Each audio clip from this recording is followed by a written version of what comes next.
welcome you all in my YouTube channel Math Concepts and Practice. This is the part 11 of chapter number 4 Basic Geometrical Ideas. Last part में हमने quadrilaterals की बात की थी और आज इस part में quadrilateral से related exercise 4.5 के question 1, 2 and 3 को हम solve करेंगे.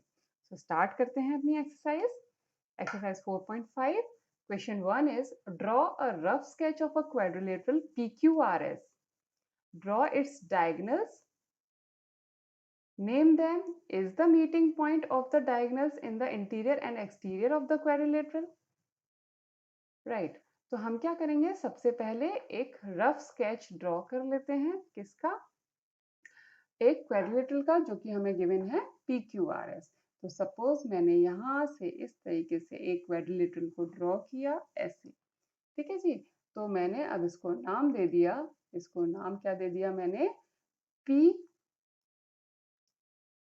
PQRS. ये तो हो गया क्वाड्रिलेटरल जो हमसे कहा गया था कि एक रफ स्केच हमें ड्रॉ करना है. तो ऐसे एक 4 साइडेड पॉलीगन हमने बना दिया. उसके वर्टेक्स को कह दिया PQRS. ये तो बन गया क्वाड्रिलेटरल PQRS. अब हमें क्या बात पूछी गई है? Draw it's diagonals. डायगोनल्स क्या होते हैं? डायगोनल्स बेसिकली जब हम अपोजिट वर्टिसेस को ज्वाइन कर देते हैं, अपोजिट वर्टिसेस के बीच का जो लाइन सेगमेंट होता है उसको हम डायगोनल कहते हैं. तो सपोज अगर मैं S और Q को ज्वाइन कर दूं. S और Q क्या है? अपोजिट वर्टिसेस हैं, क्योंकि ये एक के बाद एक नहीं मिल रहे हैं. एडजेसेंट कौन से हो जाएंगे? S और P एडजेसेंट होंगे, क्योंकि S के जस्ट बाद P आता है. S और R भी एडजेसेंट होंगे, क्योंकि S के जस्ट बाद R आता है.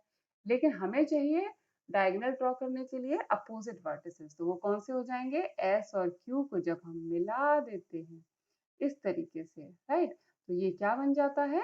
ये डायगोनल बन जाता है, क्योंकि हमने अपोजिट वर्टिसेस के बीच जो लाइन है वो ज्वाइन कर दी है, राइट. इसी तरीके से दूसरा जो डायगोनल है वो कैसे मिलेगा हमें? अगर P और R को मिला दिया जाए, P और R के बीच का जो लाइन सेगमेंट होगा वो भी क्या हो जाएगा? डायगोनल हो जाएगा, क्योंकि P और R भी अपोजिट वर्टिसेस हैं. Name them. तो हम लिख सकते हैं क्या नेम्स हैं इनके? डायगोनल्स आर कौन कौन से डायगोनल हो गए? क्योंकि ये लाइन सेगमेंट्स हैं तो हम इनको कैसे लिखते हैं? PR हमने लिखा और इसके ऊपर बार लगा दिया. ठीक है जी, क्योंकि ये लाइन सेगमेंट्स हैं बेसिकली. और दूसरा डायगोनल हमें क्या मिल रहा है? SQ, जो कि S और Q को ज्वाइन करने से हमें मिला है.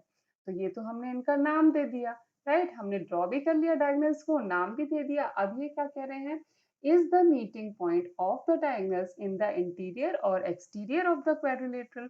तो मीटिंग पॉइंट क्या है डायगोनल्स का?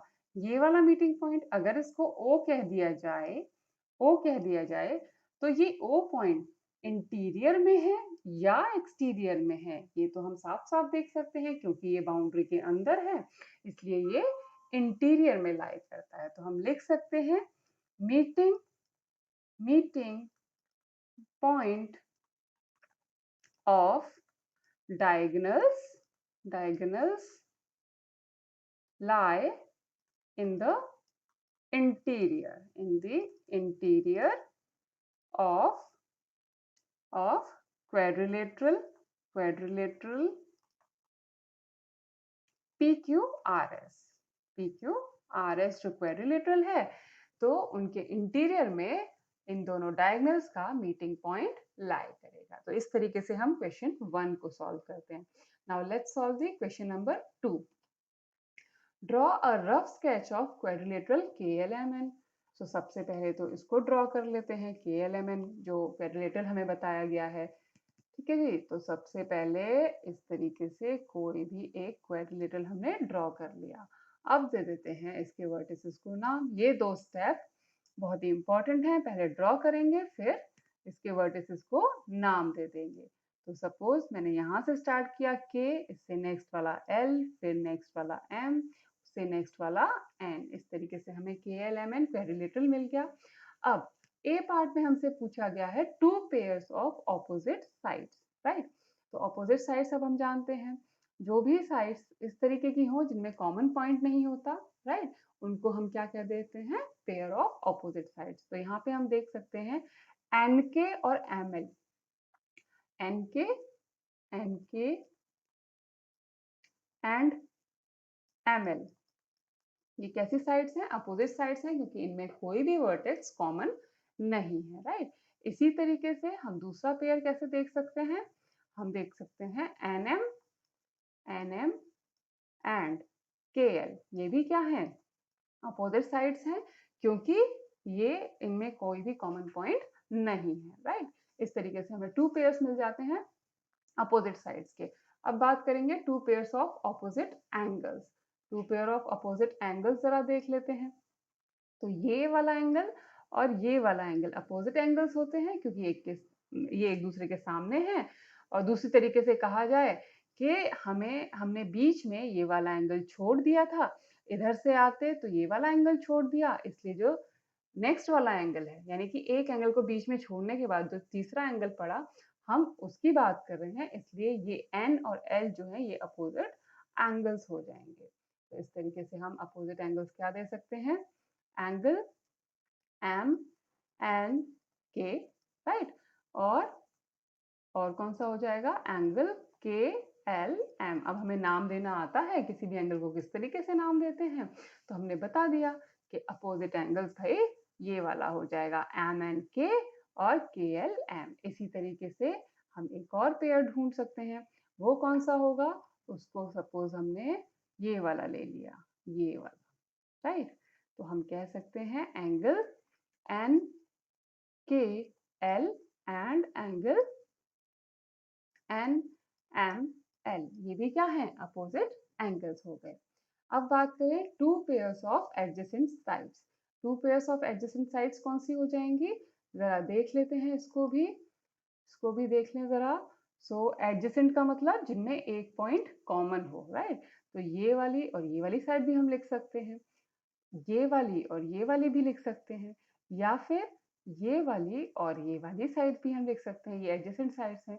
तो जब भी हमें दो साइड्स में कोई कॉमन पॉइंट मिल जाता है, हम उन्हें एडजेसेंट साइड्स कह देते हैं। तो मैं लिख रही हूँ यहाँ पे एन के, और हमेशा जब भी आप साइड्स लिखेंगे तो ऊपर बार लगाइए, क्योंकि ये क्या है, बेसिकली लाइन सेगमेंट्स हैं, हमें पता चलता है कि ये लाइन सेगमेंट्स हैं इस बार से, तो हमेशा साइड लिखने में आप ये बार यूज करेंगे। सो एन के एंड के एल, राइट। एन के एंड के एल में कौन सा पॉइंट कॉमन है, के, इसलिए ये क्या हो गई, एडजेसेंट साइड्स हो गई। इसी तरीके से हम दूसरा पेयर भी दे सकते हैं, अगर मैं कह दूं एम एल एंड एल के, तो ये जो साइड्स हैं ये भी अब एडजेसेंट साइड्स हैं, क्योंकि इनमें भी क्या है, एक पॉइंट एल कॉमन है, राइट। इस तरीके से हम एडजेसेंट साइड्स दे सकते हैं, और भी पेयर मिल जाएंगे एडजेसेंट साइड्स के, लेकिन हमसे दो पूछे गए हैं तो हमने दो फाइंड आउट किए, ठीक है जी। तो एटसेट्रा यहाँ पे लिख देते हैं, आप और भी पेयर्स ढूंढ सकते हैं। इसी तरीके से to pairs of adjacent angles हम फाइंड कर सकते हैं। To pairs of adjacent angles कैसे निकालेंगे, तो ये जो एक एंगल के बाद, इस एंगल के बाद ये वाला एंगल एडजेसेंट एंगल होगा, क्योंकि ये इसके जस्ट बाद में पड़ता है। तो हम क्या लिखते हैं, एंगल एम एन के and angle N K L, ये हो गए एडजेसेंट एंगल्स। अब हमें दूसरा पेयर भी इसका ढूंढना है, तो हम क्या ढूंढ सकते हैं, angle N K L and angle के एल एम, ये वाला और ये वाला एडजेसेंट हो गए, और ये वाला एडजेसेंट एंगल्स हो गए, राइट। तो इस तरीके से हम opposite sides, opposite angles, adjacent sides और एडजेसेंट एंगल्स फाइंड कर सकते हैं किसी भी क्वेड्रिलेटरल के लिए। So this was the question number 2। Now let's solve the question number 3। Investigate हमें क्या करना है, use strips and fasteners, right. Fasteners और स्ट्रिप्स को यूज करना है to make a triangle and a quadrilateral. Try to push invert at any one vertex of the triangle. Do the same to the quadrilateral. Is the triangle distorted? Is the quadrilateral distorted? Is the triangle rigid? Why is it that structures like electric towers make use of triangular shapes and not quadrilaterals? Okay जी, तो इस question में आपको क्या करना है, सबसे पहले तो ये जो स्ट्राइप्स और फास्टनर्स हैं, यानी कि स्ट्राइप्स ले लीजिए किसी भी तरीके की, ओके, और उनको किसी फास्टनर से आपको ज्वाइन करके क्या बनाना है, ट्राइंगल और क्वाड्रिलेटरल की शेप्स बनानी है। तो जरा मैं यहाँ बना देती हूँ। सपोज मैंने स्ट्राइप्स को यूज करके कुछ इस तरीके का एक तो ट्राइंगल बना दिया और एक बना दिया जी क्वाड्रिलेटरल। दो फिगर्स हमें मिल गई, एक ट्राइंगल है, क्वाड्रिलेटरल है, तो पहला काम तो हमारा कंप्लीट हो गया। दूसरी बात क्या कही गई है, try to push invert at any one vertex. तो आपको क्या करना है, आपको ये जो ट्राइंगल है, ट्राइंगल के किसी भी एक वर्टेक्स को ले लीजिए, इसको ले लीजिए, ठीक है जी, इसको अगर लिया तो इसको या तो इन्वर्ट पुश कीजिए, या फिर इसको, राइट, या फिर इसको, किसी एक को अंदर की तरफ आपको पुश करना है, ठीक है। और यही सेम काम आपको क्वाड्रिलेटरल के साथ भी करना है। इसके किसी एक वर्टेक्स को लीजिए और उसको अंदर की साइड पुश करने की कोशिश कीजिए, राइट। तो इस तरीके से आप ट्राई करेंगे इसको। अब क्या करना है, आपको इसमें ऑब्जर्व करना है, क्या ये ट्राइंगल डिस्टॉर्ट हो जाता है, ट्राइंगल की शेप बदल जाती है, ये चेक करना है आपको। इसी तरीके से आपको चेक करना है, इज द क्वाड्रिलेटरल डिस्टॉर्टेड। आपको फिर चेक करना है कि क्या क्वाड्रिलेटरल डिस्टॉर्ट होता है कि नहीं। और बाद में आपसे पूछा गया है कि is the triangle rigid. Okay, जब आप ये एक्सपेरिमेंट करेंगे तो आप ये देखेंगे कि जो ट्राइंगल की शेप है वो ऑलमोस्ट रिजिड होती है, वो चेंज नहीं होती है, राइट। उसको, उसके किसी भी वर्टेक्स को जब हम पुश करते हैं तो वो काफी हद तक उसी फॉर्म में रहता है, ट्राइंगुलर फॉर्म में, वो बहुत ज्यादा डिस्टॉर्ट नहीं होता। अब ये पूछ रहे हैं, why is that structures like electric towers make use of triangular shapes and not quadrilateral. Okay, तो कई बार आपने इलेक्ट्रिक टावर्स, ब्रिजेस, इनमें कुछ ऐसी शेप्स देखी होंगी जिससे ये बनती हैं। वो बेसिकली जो शेप्स क्या होती हैं, वो ट्राइंगुलर शेप्स होती हैं। अगर आपने कभी ऑब्जर्व किया है और नहीं किया है तो आगे एक बार ऑब्जर्व करके देखिएगा कि जो इलेक्ट्रिक टावर्स होती हैं, ब्रिजेस होती हैं, उनमें जनरली हम क्या देखते हैं, ट्राइंगुलर शेप देखते हैं। तो वो ट्राइंगुलर शेप्स क्यों हमें बनाई जाती हैं, क्योंकि ट्राइंगुलर शेप जल्दी डिस्टॉर्ट नहीं होती है, काफी जो वेट है वो अपने ऊपर ले लेती है, जल्दी से वो टूटती नहीं है, राइट। और क्वाड्रिलेटरल्स की शेप ट्राइंगुलर शेप से जल्दी डिस्टॉर्ट हो जाती है। इसलिए इलेक्ट्रिक टावर्स और ब्रिजेस में हम ज्यादातर ट्रायंगुलर शेप्स को यूज करते हैं। तो आई होप आपको ये क्वेश्चन समझ आया होगा और आप इसको ट्राई भी कर सकते हैं स्ट्रिप्स और फास्टनर्स लेके। So that's all for today. आज की वीडियो में इतना ही। नेक्स्ट वीडियो में हम बात करेंगे सर्कल